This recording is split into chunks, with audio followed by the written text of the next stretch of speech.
friends, welcome to Madras Samayal. இன்னைக்கு நம்ம Madras Samayalல ரொம்ப ஈஸியான ஒரு ஸ்வீட் பார்க்கலாம். இது உள்ள நல்ல கிரீமியா, வெளிய நல்ல கிறிஸ்பியா ரொம்ப சூப்பரா இருக்கும். இது பண்றதுக்கு ஃபர்ஸ்ட் வந்து உள்ள இருக்கக்கூடிய கஸ்டர்ட் லேயர் தயார் பண்ணிடலாம்.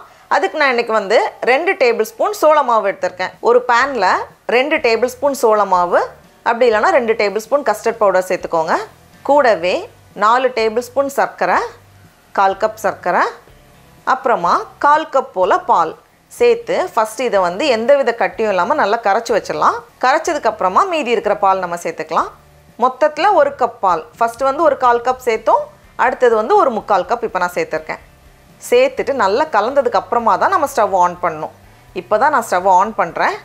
ஆன் பண்ணிவிட்டு இதை வந்து நம்ம கலந்து விட்டுட்டே இருக்கும்போது சீக்கிரமாக கெட்டியாகும். இப்போ பாருங்கள், கெட்டியாக ஆரம்பிச்சிருக்கு.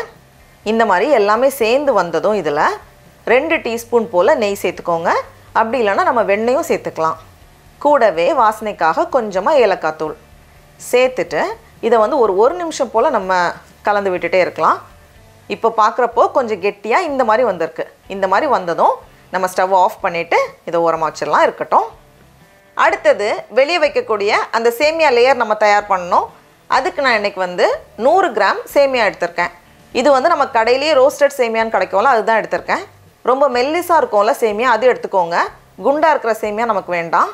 இதை வந்து கை வச்சு லைட்டாக சின்ன சின்ன பீஸாக உடச்சி வச்சுருக்கேன். இப்போ இதில் கொஞ்சமாக சுடு தண்ணி சேர்த்து 1 நிமிஷம் மட்டும் நம்ம ஊற வச்சா போதும். கொதிக்கிற தண்ணி சேர்த்துடக்கூடாது, லைட்டாக சுடுற தண்ணி போதும். இப்போது கரெக்டாக 1 நிமிஷம் ஆகியிருக்கு. இதை நம்ம எடுக்கிறப்போ லைட்டாக சாஃப்டாக வந்திருக்கு. இந்த மாதிரி வந்தால் போதும். இதை வந்து உடனே வடிகட்டிக்கோங்க. வடிகட்டிட்டு இதை வந்து ஒரு பவுலில் மாற்றிடலாம். கூடவே 2 டேபிள் ஸ்பூன் அளவுக்கு சர்க்கரை, 2 டேபிள் ஸ்பூன் உருக்குன நெய், அப்படி இல்லைனா நம்ம வெண்ணெயும் சேர்த்துக்கலாம். சேர்த்துட்டு இது எல்லாத்தையும் நல்லா கலந்து விட்டுறணும். அப்போ தான் அந்த நெய் எல்லா பக்கத்துலேயும் பட்டு கிறிஸ்பியாக வரும். இந்த மாதிரி கலந்து ரெடியாக வச்சுருக்கேன். இப்போது ஒரு குழிப்பணியார பேனில் கொஞ்சமாக நெய் சேர்த்துக்கோங்க. ஒட்டாமல் வரதுக்காக மட்டும்தான் சேர்த்துக்கிறோம். சேர்த்துட்டு எல்லா குழிலையும் கொஞ்சம் கொஞ்சம் சேமியா நம்ம கலந்து வச்சுருக்கோம்ல, அதுலேருந்து கொஞ்சம் கொஞ்சம் வச்சுக்கோங்க. இதை வந்து நம்ம கை வச்சு ப்ரெஸ் பண்ணி அந்த ஓரங்கள்லாம் அப்படியே ப்ரெஸ் பண்ணிடணும்.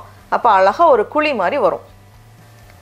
இந்த மாதிரி எல்லாத்தையும் ரெடி பண்ணதுக்கப்புறமா இதில் நம்ம கஸ்டர்ட் ரெடி பண்ணி வச்சுருந்தோம்ல, அதுலேருந்து ஒரு ஸ்பூன் சேர்த்துக்கோங்க. கரெக்டாக இருக்கும். இதில் வந்து நமக்கு மொத்தம் 12 கிடைக்கும், 12 பீஸ் வரும். எல்லாத்தையும் ஃபில் பண்ணதுக்கப்புறமா மேலே வந்து மறுபடியும் சேமியா வச்சு நம்ம கவர் பண்ணணும். எல்லாத்துலேயும் ஃபஸ்ட்டு வச்சுட்டு அப்படியே நம்ம ஷேப் பண்ணி விட்டுறணும். லைட்டாக அழுத்தினாலே போதும். இது வந்து சேமியா ஈரமாக இருக்கிறனால நம்மளால் ஈஸியாக ஒர்க் பண்ண முடியும். இந்த மாதிரி எல்லாத்தையுமே ஷேப் பண்ணி வச்சுருக்கேன். இப்போ நம்ம ஸ்டவ் ஆன் பண்ணிவிட்டு வச்சிடலாம். ஃபஸ்ட்டு வந்து மூடி போட்டு ஒரு 2லேருந்து 3 நிமிஷம் போல் வேகட்டும். அதுக்கப்புறமா நம்ம மூடி எடுத்துகிட்டு வேக வைப்போம். கிட்டத்தட்ட 3 நிமிஷம் போல் ஆகியிருக்கு. இப்போ வந்து நான் மூடி எடுத்துகிட்டு சும்மா வேக வைக்க போகிறேன்.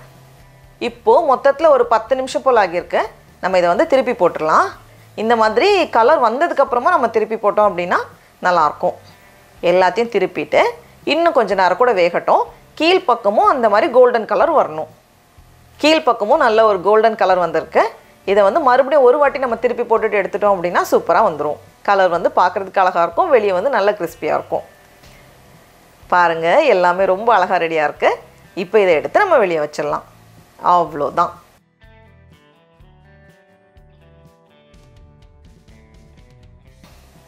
இப்போ இதை நான் உடச்சி காமிக்கிறேன் பாருங்கள். வெளியே நல்லா கிறிஸ்பியாக இருக்கும், உள்ளே வந்து நல்லா சாஃப்டாக க்ரீமியாக இருக்கும். இதை மூடி வச்சுட்டு சேர்த்து நம்ம சாப்பிட்ணும். டடா, நம்மளோட ஸ்வீட் ரொம்ப ரொம்ப ஈஸியாக சூப்பராக தயாராகிடுச்சு. இப்போ நம்ம டேஸ்ட் பண்ணி பார்க்கலாம். ரொம்ப ரொம்ப சூப்பராக இருக்குது. நீங்களும் கண்டிப்பாக அந்த ரெசிபியை வீட்டில் செஞ்சு பாருங்கள். உங்களுக்கு இந்த வீடியோ பிடிச்சிருந்துச்சுன்னா மெட்ராஸ் சமையலுக்கு சப்ஸ்கிரைப் பண்ணுங்கள். நாவின் சுவை எறும்புகள் மலரட்டும்.